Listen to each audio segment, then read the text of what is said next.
अस्सलाम वालेकुम व्यूअर्स, कैसे हैं आप सब लोग? मैं हूं डॉक्टर आसिफ और आज जो हमारा टॉपिक है वो है कि वो कौन से पेन किलर्स है, दर्द की जो मेडिसिन्स है कि वो प्रेगनेंसी में इस्तेमाल करना ठीक नहीं है और वो नुकसानदेह है। तो आज हम उस तमाम ड्रग्स के बारे में पढ़ेंगे जो प्रेगनेंसी में सेफ नहीं है। तो ये जो स्क्रीन पे आप लोगों को नज़र आ रहे हैं, तो ये सब वो ड्रग्स है जो आम तौर पे दर्द को ख़त्म करने के लिए, बुखार को ख़त्म करने के लिए या इन्फ्लेमेशन को ख़त्म करने के लिए इस्तेमाल की जाती है। लेकिन प्रेगनेंसी के दौरान ये जो ड्रग्स है, तो इसको इस्तेमाल करना ठीक नहीं है। इसमें एसेक्लोफेनिक हो गया, सिलिकॉक्सेब हो गया, डेक्सिबोप्रोफेन हो गया, डेक्सकीटोप्रोफेन हो गया, diclofenac sodium, diclofenac potassium, etodolac, etoricoxib, felbinac, fenoprofen, फ्लर्बी flurbiprofen, ibuprofen, indomethacin, ketoprofen, mefenamic acid, meloxicam, piroxicam, naproxen. तो ये वो ड्रग्स है जो प्रेगनेंसी में इस्तेमाल करना ठीक नहीं है। और ये जो क्लास जिस क्लास में ये ड्रग्स आती है, तो उस क्लास को कहते हैं NSAIDs, non steroidal anti inflammatory drugs.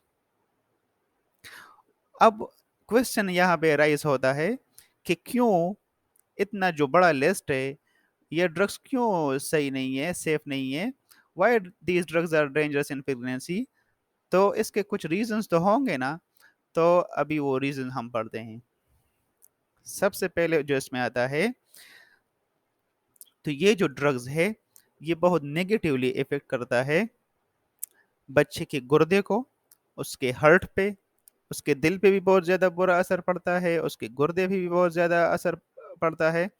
और जो एमनियाटिक फ्लूइड है, जिसको वाटर बैग भी कहा जाता है, तो जिसमें जिसके अंदर फीटस होता है, ग्रोइंग बेबी होता है, तो ये जो ड्रग्स है उस एमनियाटिक फ्लूइड की कंसंट्रेशन को भी कम करता है। जिसमें बेसिकली क्या होता है, इसमें बेसिकली वाटर होता है, इलेक्ट्रोलाइट्स होते हैं, कार्बोहाइड्रेट्स होते हैं, प्रोटीन्स होते हैं, लिपिड्स होते हैं, फास्फोलिपिड्स होते हैं, जो बच्चे की नशोनुमा के लिए बहुत ज़रूरी होते हैं। तो ये ड्रग्स उसी एमनियाटिक फ्लूइड को कम करती है। ठीक है? तो ये बहुत ज़्यादा नुकसानदेह है।